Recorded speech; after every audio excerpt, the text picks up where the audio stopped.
กินบ้างลูกกินบ้างว่าสิว่าบุกินหน่อยกินบ้างทับบ้างโอ้ยเอาไม้ด้วยฮะมันหมุนแล้วไปทับใช่หัวนี่ยิ้มหาเลยอ้าวเห็นเราเต้นกับบ่อยามเหมือนเลยอยากให้น้องคนเต้นให้เบิ่งไงนะยกใหญ่พอตีตัวนี้มันมันมีตัวน้อยตัวน้อยเลยปืนเป็นคนตาบอดแบบเนาะบอสมันก็ไปอีกสไตล์นึงเลยตายคักบันจังมุ้ยเบ็ดบุอยู่ที่จบชั้นม.6เรียนมหาลัยบ่ใช่ยังบ่ทันว่าก็ไปก่อนแล้วนี่ได้เนาะโอ้เป็นรุดเด้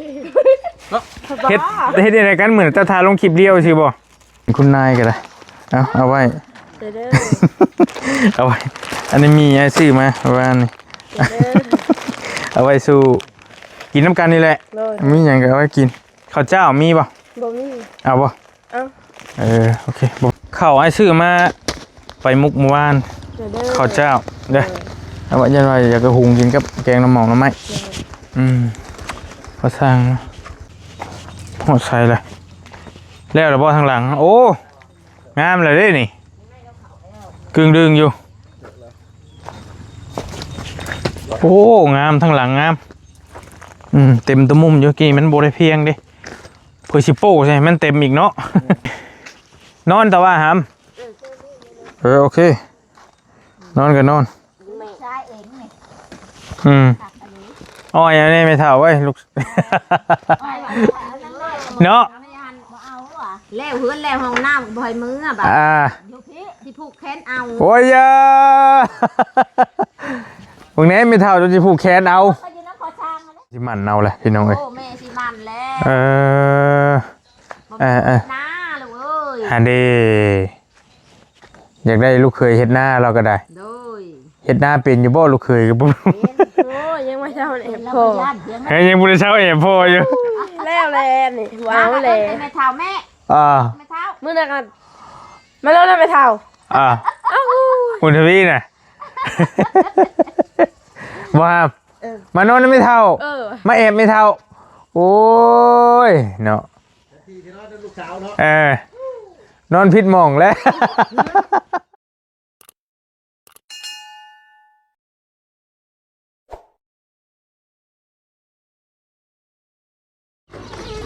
ไม่ผัดเข่าเว้ยไม่ทีมผัดเข่าผัดเข่าไม่ตีไม่หรอกพี่น้องเลยเปิดทีมผัดเข่าเปิดผ้าไม่ไปนี่คำมืดตื่นตาเนาะหลายคนก็หลายมืดหูมืดตาแล้วขี้บ้านเฮาคนขี้เนาะไม่คนขี้บ้านเฮาคนขี้ตีเขาไม่คนขี้ตีเขาบ้านเพิ่นเดินขี้อันนี้ตีเขาจะบ้านเฮาเอิ้นว่ายังไงมายังไงอันไหนเนี่ยเฮ้ยคือบ่ค้างบ่แม่นไม่น้ำเต่าฮะไม่น้ำเต่าปีกแป้นบ้านเฮาเนาะเฮานี่ปีกไม้นี่ปีกไม้แม่ถึกเพิ่นไม้หลังเต่าแต่เพิ่นเดินไม้หลังเต่าเด้มันกระตูดกระติคือหลังเต่าบ่มันนู่นอันนี้น่ะกระตูดกระติด้วยพี่ตัวนี้ตัวปีกไม้นี่ตัวนี้เบิ่งไงนี่ไปหลายบ้านหลายเมืองก็บ่คือกันเฮาก็ฮู้ไปนำคือว่าคั่นแหละสบายดีเด้อพี่น้องเด้อสบายดีหม้อบ่บ่ได้กินบ่ไข่ต้มบ่บัดนี้เอาอย่ากินกับปันกันก็บ่ให้เบิดดอกกินลงเบิ่งบ่ซื้อมากินบ่ครับอันนี้ซื้อบ่นี่จ้ะบ่ได้3หน่วย10คล่องเด้นี่น้องน้อยในไข่เนี่ยบ่ได้กินเลยน่ะโอ้ไปว่ารัดเลยบ่ปลาพิเศษกินเบิ่งลูกกินเบิ่งว่าสิว่าบ่กินหน่อยกินเบิ่งทับเบิ่งโอ้ยเอาไม้ด้วยฮะมันหมุนแล้วไปทับใช่หัวนี่แค่นี้มันหมุนแล้วเห็ดมันหลังต่ำแล้วโอ้มึงน่ะไข่ดิบแม่กินบ่ไข่ต้มแม่กินที่กันได้เราก็ได้เบิ่งเนาะให้เราก่อนจ้ะบ่ได้ปั่นได้เนื้อฮะน่ะไม่กินเบิ่งโอ้ยจะเป็นประชันกินรสแซ่บๆหมอนี่กินก้อนเลยช่วเสี้ยวเลยกินเบิ่งก็แกมันเป็นวะแกไข่ซิบ่ได้ผัวเลยโอ้โห เอาแก้ไขบ่เป็นเลยค่ะ ย่านอยู่บ่โตย่านบ่ได้ผัวบ่ โอ้ยันเผาข้างคู่อ้าว กันเบิ่งตัวแล้วจะได้ตัวก่อนจะได้ก่อนไว้อย่างดินี่ก่อนไว้อีกนี่ดิ ย่านเด้ออายุซำลูกรุ่นหลานใช่บ่แล้วก็ได้ เนาะ ได้สิพาเอาอยู่ ยันจะเท่าไปชีวิตนี้ไม่ได้ยันยัง ยันเผาแล้วเหรอก็ จะเท่าก่อนอายุบ่ บ่ได้เลยกูมือนี่ ประโยชน์ได้นี่กินกับผักลวก เมียงปลา แต่ละมื้อแม่แซ่บเมียงประอ่ะกินยังชงหน่วยนี่กินอีกบ่พระเจ้า ว่าจนบ่เป็นเนาะ เอาดีๆได้ไหนเลยเอาสิเปิดหน้าไม่ให้นี่ ไผมีแว่น เดิน แว่นตายืมเลยปะ เห็นยังแบบเป็นน้อยป่ะ เป็นน้อยก็ได้เป็นใหญ่ก็ได้ นี่ โอเคใช่ไหมยืมหาเลยอ้าวเห็นเราเต้นกับบ่อยามเหมือนเลยอยากให้น้องอยากให้น้องคนเต้นให้เบิ่งไงนะโยกขึ้นชิม่วนฮะพักป่ะ ขักอยู่ได้เบิดเนาะอันนี้แกผู้นี้แกเลย ให้เห็นอะไรก็เห็น เบียร์ก็น้องพรแหละคอยเบิ่งชงนะได้เบิดเลยผู้นั้นกะให้กระโดดหัวกระโดดเทียง เดินใหม่ให้เบิ่งแม่สาว ได้เบิดเลยน้องพรนั่นกะพี่น้องเอ้ย ครบรสชาติที่เลย ทุกรสชาติเลย ทอดบะแม่ โบแมนพูดพรพลานพูด พอตำรวจ พรมาแม็กโก้บ่ได้เลยค่าโตแล้วสูงอันนี้ โอ้ยยาลูกนะ บ่เฮ็ดบ่ได้ บ่ ใหญ่พอตีตัวนี้ อย่าเลย มันมันมีตัวน้อย เอาตัวน้อยไว้ ปืนเป็นคนตาบอดแบบเนาะบ่มันก็ไปอีกสไตล์นึงเด้ตายคักบันจังมุ้ยเวทบ่อยู่ติจบชั้นม.6 เรียนมหาลัยบ่ ใช่ยังบ่ทันเว้าก็ไปก่อนแล้ว นี่ได้นี่ เนาะ โอ้ โอ้เป็นรุดเด้ เฮ็ดอะไรกันเหมือนตาทาลงคลิปเดียวสิบ่เออเฮ็ดนิดหน่อยเนาะมื้อน่ะแต่งครบเราเห็นน่ะใช่ คลิปเดียวสิเอาบ่ให้เช้าอีกนี่2หน่วยอ่ะ โอ้ตาย เอายิงหน่วยนึงอ่ะ นั่งโดดใจตั้งนี่ เอายิงหน่วยนึง แล้วบ่นี่จองแล้วบ่ จองแล้ว โอ้มันก็เป็น3หมดแล้ว เจ้าเดี๋ยวคนละเครื่องฮะโบวัดเลยเนาะ บ่เปิดไผ11เท่านั้นโอ้จองหน่วยเลยอยู่ว่าเบงเฮ้ยดึงตาด้วยเขาให้ทำไมก็กินกูอ่ะสั่งเป็นแท้เถียงอยู่เถียงกินได้เลยโย่ไปเลยเนาะ ว้า ผมเองเลยเนาะ เห็นมอบกุหลาบให้กันเคินนึกถึกเมื่อวานนี่บ่ 20,000 โอ้เห็นอยู่น้ำคลิปเบาตุนแล้วเห็นคักอยู่ตายเขาโดดอยู่โอ้ยให้กันแนะนำน้องสุดอกเรากันหักแพงกันเนาะกันเราก็ได้ดีแล้วเฮ้ยนั่นเนาะหักไปพี่แบบน้องเราอ่ะนี่คือคนเรามันหมดดังมันบ่มี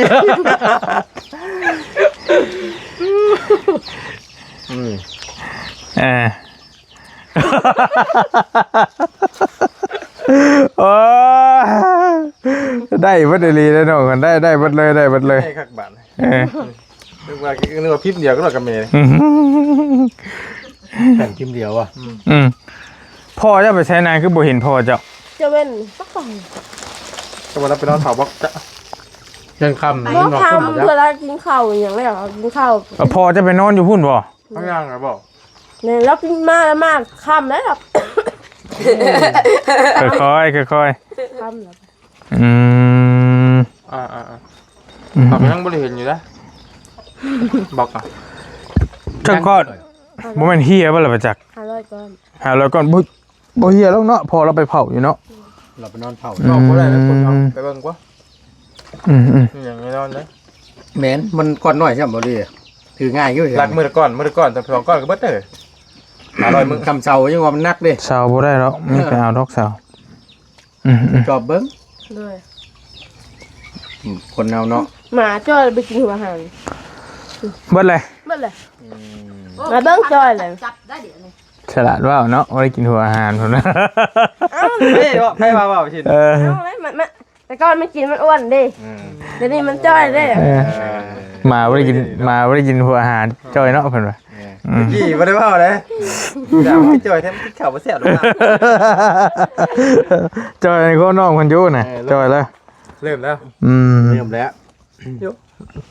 เราเป็นคนหมอกมันประจักษ์ เอ๊ะ เราเป็นคนหมอกมันประจักษ์ ก่อนเหมาะมัน นอนพี่บ่หาม บ่ฮู้ บ่ฮู้ ว่าครั้งนี้เด้เฮ็ดจังได๋ พอปีนมาอยู่ปั่นใส่ได้นี่ เขาภาษาเมื่อเขากับเมื่อภาษานอนเขากันนอน เมื่อคืนนี่นอนชัย เพื่อนภาษา พอสร้างน่ะนอนมื้อนี้นะ ภาษากับเมื่อมันนี่น่ะ เอ้า โอ้ย เราก็เมื่อแล้วแล้ว พอสร้างน่ะนอนมื้อนี้นะ โดยคำเรากับเมื่อ ภาษาเราก็พูดไป อัน เล แล ย หมอนี่ เราคิดฮอดเมียเรา เอ้าไปบอกขี้หอดเมียเนาะ เจ้ากับคิดฮอดเมียเจ้ากับเมื่อ แล้วครับ ชูแม่เลย อันน่ะอันงบน้ำเจ้าน่ะเฮ็ดห้องน้ำแล้วมันเบิดบ่เบิดแล้วบ่ตอนนี้ เบิดแล้ว เอ เดือนอยู่ อ 1,000 ข่อยบ่มีแล้ว เดือนข่อยอยู่1,000เดือนจากคุณยายเพิ่นว่าจักสิซื้อหยังนั่นแหละ อันน้ำลุงงวดได้คือเห็นสร้างบล็อกอันตัวสร้างบล็อกมันเบิดแล้วบ่เราก็ เบิดแล้วเหรอ เบิดเท่านั้นบ่ แม่น เออ มันมองนิ้วนี่เดือน6,000บ่ โอเคยังน้องนิ้วซะเนาะ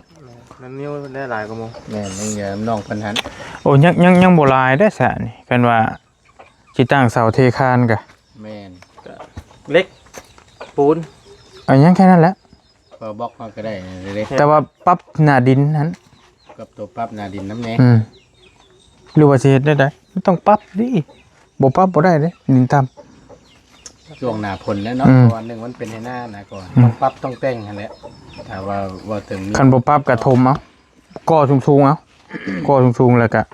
ให้ดินมาถมรอบๆมันก่อนค่อยๆถมไป แต่ว่ามันก็ยากอยู่ การขึ้นสูง เอาคานขึ้นสูงเอาน้ำอ่างบ่แม่แต่เก่าดินอยู่ห่า โดย มันเป็นให้หน้าเลย แต่ว่าก็ต้องดีเอาดินถมน่ะถมเอาคันเราบ่ถมก็เอารถมายู่เอายู่จะมองเฮ็ดเทือนน่ะ ลันดิน ดันขึ้นหรือไม่ก็ดันให้ตัวลุ่มให้มันซ้ำกัน ทำเสมอ ให้มันลงมาลุ่มให้ตัวเทิงน่ะ อ่า ดันลงมาให้มันซ้ำตัวลุ่มน่ะเอาดินต้อมๆครับประมาณเฮ็ดเทือนได้หั่นนะก็สิ ใช่คือกั แต่ น เพิ่นสิเอาน้ำจักพันจักกีบอีกตัวนึงก็ได้เนาะอืม บ่ฮู้อยู่แล้วตัวนี้เนาะต้องถามคือว่า ก็ให้เขาเห็นซื้อบล็อกที่ยังไปไหว้หั่นแหละครับเพราะว่ามันเฮียหั่น ถ้า เนาะ เป็นตา เจ้าสิไปใช้เห็นถือกระเป๋าสิไปใช้อันนี้ เมื่อบ้านแล้วก็สิแวะไปเบิ่งที่ดินใหม่เลยอย่ามันเฮีย คอนบล็อกมันบ่ สิไปเบิ่งบล็อกบ่ โดยนั่นแหละ เจ้าสิเมื่อได้เลย แต่สิเมื่อบ้านเลยเนี่ย ก็นั้นแล้วเจ้าสิไปได้ได ย่าง ขอ รัดไป ติด นี่ รถอ้ายนะ ขอติดรถนายเมื่อ คือบ่ว่าวันย่างเอา หยางเอาบ้านหยางบ่ ฮะ เป็นหยางนี่จ้ะ อืม บ้านหยางเนาะ เจ้าก็ไปส่งเอ้ยเพิ่นแหละรถก็มี โมเดลเราบอกเราสิหยางเขาก็ป้าให้เราหยางแน่ลูก ฮะ อยู่ได้แล้วครึ่งนึงนะได้น่ะ เครื่องยนต์ คือพระอยู่ไสฮะคือพระอยู่ไสซะเวียนอยู่ในศาสตร์นี่ มันเป็นเฮียแล้วบ่ โทรเบิ่ง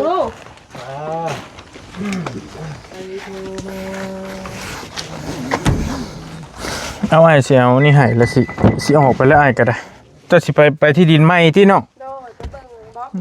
บล็อก โอเคไปกับป้าได้สิไปส่งซะนะสิมาไปส่งเลยสิเอานี่ว่าให้ต้มไปลวกกินก่อนก็ให้ทั้งเมย์แล้วก็สร้างแล้วกินก่อน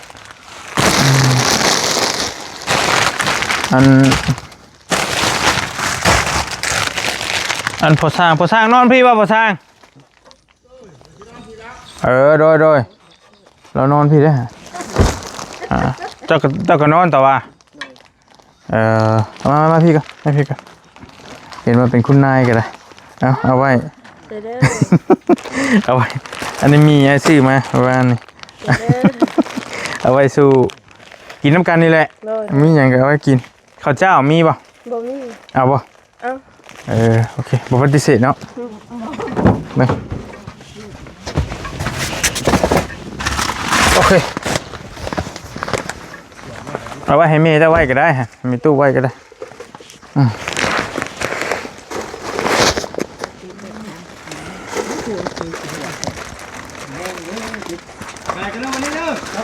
เจ้าเจอกันขอบใจข้าวไอ้ซื้อมาไปมุกเมื่อวานข้าวเจ้าเด้อเอาไว้ยันไว้อยากจะหุงกินกับแกงน้ำหมองน้ำไม้ก็สร้างกำลังโบกอยู่ได้นะตามมาเบิ่งพี่ก่อนปะมาเบิ่งพี่ก่อนไม่ได้มีตู้แว่นจะได้แว่นเด้แว่นโดยโอเคเอาทีกันได้มาจับเจ้ายางไปนี่เป็นคนงานไปยางไปเรายังบุยาอยู่ลูกกู้อยู่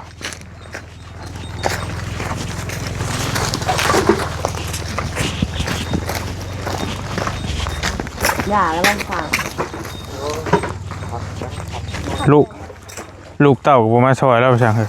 เอาละผักเลยดิ เราพักเลยเห็นบ่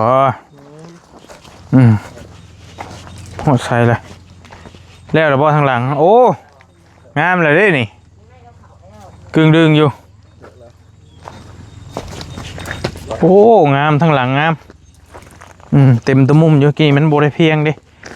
เพื่อชิโป้ใช่มันเต็มอีกเนาะ เจ้าที่เมื่อบ้านมา โดย มันได้เป็นของคอย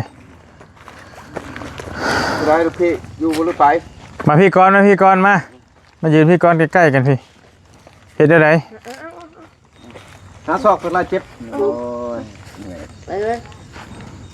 นั่นแหละเพิ่นจะไป แตกได้ปล่อยได้ บ่ห้างมันเหนียว เสียได้ไหมสิอยู่หรือสิไป เอ้าสร้างสิเมื่อบ่ เอาเมื่อให้เห็นเบียดขึ้นเช่าลงขึ้นเช่าเลย ลงก็ลงไป เอา ลงแล้วไหม เท่าไรจะอยู่ถ้าเห็นเบียดไปทางอื่นก็ได้เลยลงก็ลงเลย ลงไหม ก่อนเราแล้วปูนสมลงแล้วจะว่าแบบใดเฮ็ดแล้วให้มันแล้วเหรอ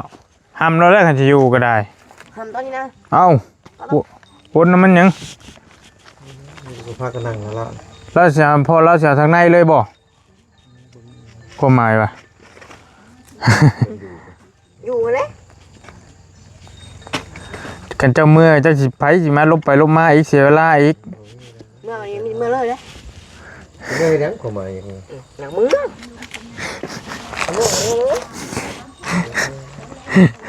ตาเจ้าเลยงานหนึ่งท่านแล้วข้าวเป็นจากเมื่อนอนใช้ผ้ายังใครได้หือใหญ่เลย เพราะว่าเขาเป็นเนื้อมึง ได้จะชื่อจะบอกมาแล้วก่อนช่องทำงานได้เงินได้ทำเนื้อง านโอลี่ยังบ่ได้แล้วเนาะ อ๋อยังบักหลายยังงานไหนกะ ห้องน้ำครับที่คานเนาะ ที่คานอีกอยากได้บ่เงินไปเติมบัตรเติมเบอร์ ได้ โอ้ตั้งใจเฮ็ดเวียกได้เหรอจะดีแล้วเฮ้ย โอ้เฮ็ดนะทำไมโอ้เดินทับตีนนะจับตีนได้ แล้วเรียบร้อยแล้วทางนอกปิดจอบแล้วยังเหลือแต่ทางในมันทางน้ำเราก็ได้พี่น้อง ไม่ยังอันนี้พอดีพอดีไม่พี่เชิง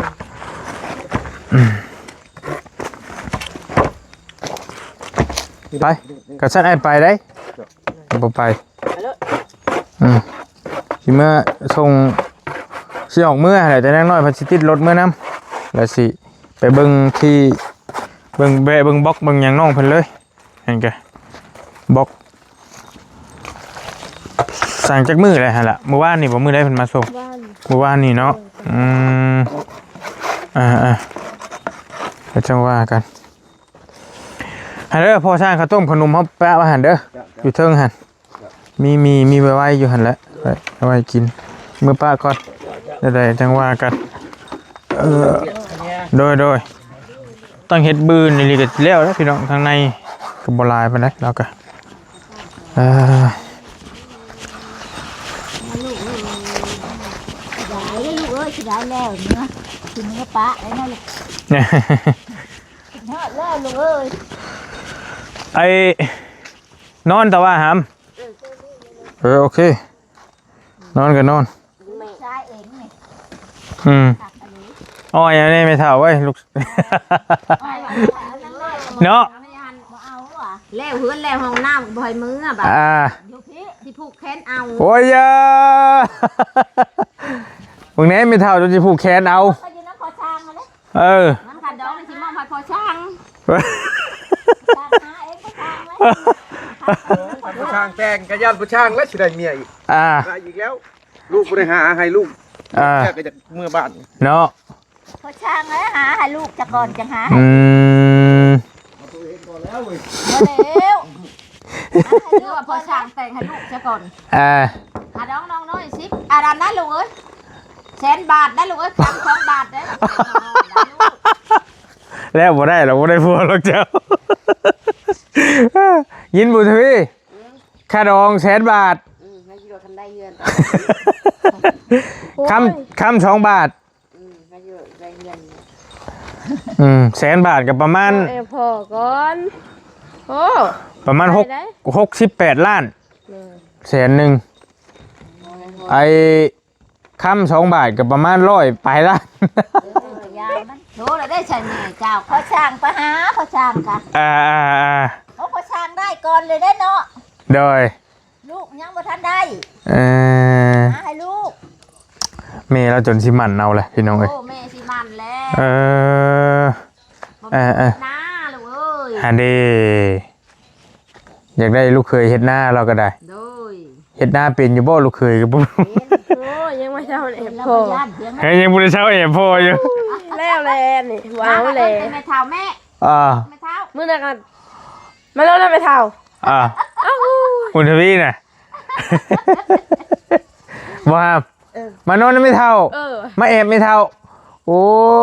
ยเนาะนอนผิดหม่องแล้วโอ้ยเอานอนกันนอนได้เด้ออย่าว่าลงไปลงมาได้ตั้งใจนอนดูจับดีไปลาไปขึ้นเลยพี่แหละ เอาลง เว้นก็ได้ถึงได้รถกับบริล่างทลายมือเลยนี่แต่ไปก็ไปฮึบ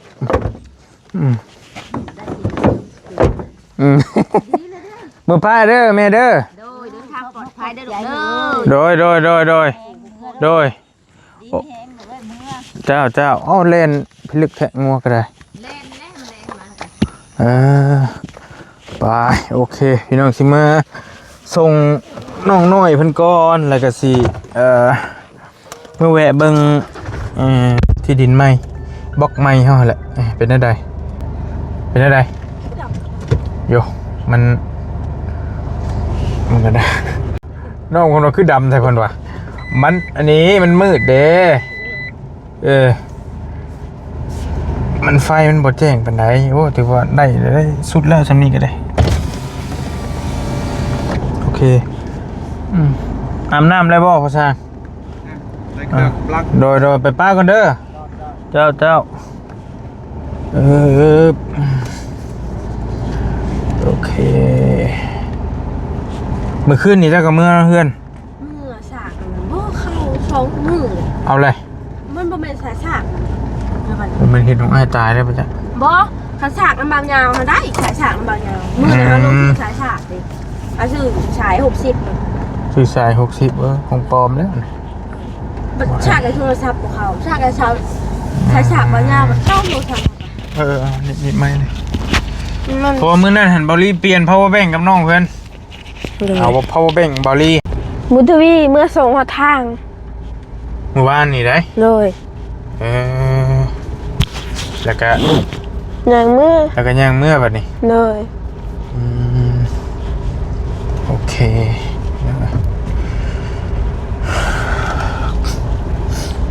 ก็บริมา 3-4 มื้อบริก็ได้มาหาน้องเพิ่นมาแล้วก็ได้มาส่งครับนี่ก็ได้ เป็นกันตอนนี้6:32 นาทีเนาะกำลังเดินทางแต่นาน้องเพิ่นเล่นรถไว้ก็เล่นบ่ได้ ทางเนี่ย สร้างอลิกซิกซอกขนาดว่ายามเร่งได้นี่ เลย เดี๋ยวยามฝนแห้งสิบ่อยากสิว่า มาให้มาได้ ได้แต่บืนมาได้แต่รถจักรอะไรบางทรงนี่เนาะ รถจักรโอ้ยพอแห้ง รถจักรก็ยังทั้งยากนะพังวานนี่ ฝนตกหนักๆเลยมันทางมันเปื้อนเป็นปาดลิ้นชาย ก็ถูกต้องแล้วสินะพี่น้องคันว่าได้เห็ดเทือนอยู่นอกพุ่น เลย เหมาะแล้วอันหาก็ได้บล็อก500เนาะหลายเนาะ เลย คันว่าสิเบิ่งกันได้คันสิตั้งเสาเทคานนี่ก็บล็อก500นี่เหลือแล้วเหลือ เลย และเสาเฮามีแล้วยังเหลือเล็ก เลย ยังเหลือเล็กเหลือปูนเหลือเฮเหลือทรายนั่นแหละ เลย แล้วก็เหลือค่าสร้าง เลย ได้ยินว่าน้ำไอ้นิวเพิ่นมี 6,000 มี 6,000ก็ยังอีก 3,000 ค่าสร้างเพิ่นเอาต้นละพันค่าสร้าง เลย ต้นละ1,000 บาทค่ายกขึ้นเห็นได้พี่น้อง เลย ยังเหลือแต่เล็กปูนเฮทรายและยังเหลือโบราณไปได้บัดนี้ เลย กันว่าได้ตั้งเสาเทคานไว้เดี๋ยวก็สิใครอยู่ไปเบิ่งก่อนอะไรก็ได้เที่ยงไผสันนี่ล่ะ เถียงก็เจ้าเถียงคนในบ้านไง เพิ่นนอนบ่ นอนเถียงนี่ก็นอนเถียงผูกก็นอนส่วนหลายก็จะมีนอนหายนอนหน้ามันสบายเด้เรื่องเป็นเรื่องไก่ มันไกลนี่เนาะก็บ่ได้ไกลบ้านไปเลย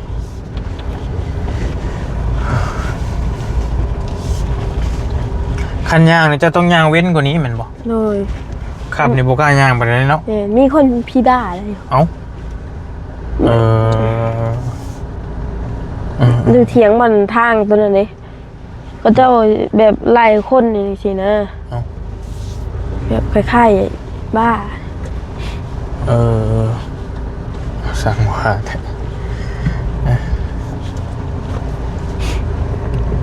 ซึบ ทาง ได้ยังมึงกินอะไรเอง บ่มี หรือว่ากินแล้วหรือว่าจังได กินแล้ว พอเราบ่กินแล้วแม่นบ่ไผสาร พอเฮา พอเจ้าบ่น่ะ มากินข้าวเลยมา แม่นบ่พอเจ้า แม่นเลยมาเลยจ้ะ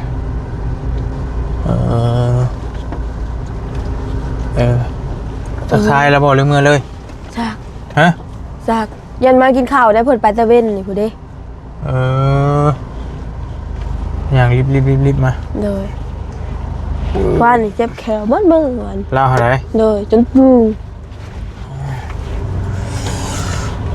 แถวเมง เลย ไอ้มีอยู่อย่าดี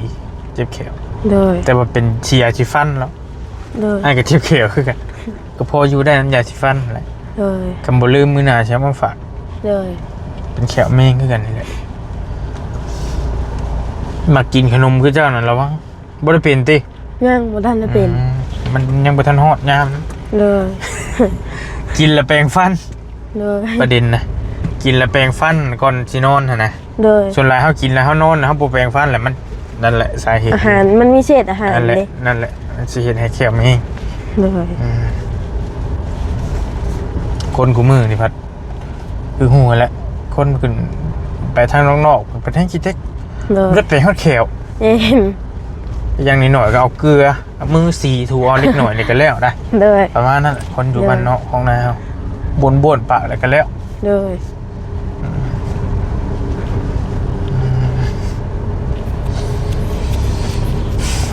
เวะเข้ามาเบิ่งน้องเพิ่นบริก็ไปเวียกอยู่เหนือ3-4 มื้อแล้วก็มาเบิ่งน้องน้อยเพิ่นก็มาก็กำลังเฮ็ดห้องน้ำกำลังสิแล้วว่าซั่นดอกแล้วก็สิคันว่ามีทุนก็สิมาต่ออยู่นอกพี่ต่อนะเบิ่งก่อนจักยามใดละแนวใดละจังว่ากันไปกำลังเดินทางพี่น้องเอ้ย เลย เดี๋ยวสิไปเจอกันอยู่ที่ใหม่น้องน้อยพุ่นแหละอันนี้ก็ยืดยาวแหละเวลาก็จังไปเบิ่งอยู่พุ่นอีกเทื่อนึงไปเบิ่งบล็อกก่อนจังแต่มันหายจริงๆมันต้องบ่ได้มีแนวคุมไม่หยังไว้บ่ พอเขาไปคุ้มแล้วเพิ่นว่าสิไปคุ้มแต่เบิ่ง โอเคจ้ะสบายดีล่ะแล้วจังว่ากัน ดี โดยเจอกันเด้อพี่น้องอยู่ เลย พุ่นแหละประมาณอีก10 นาทีฮอด เลย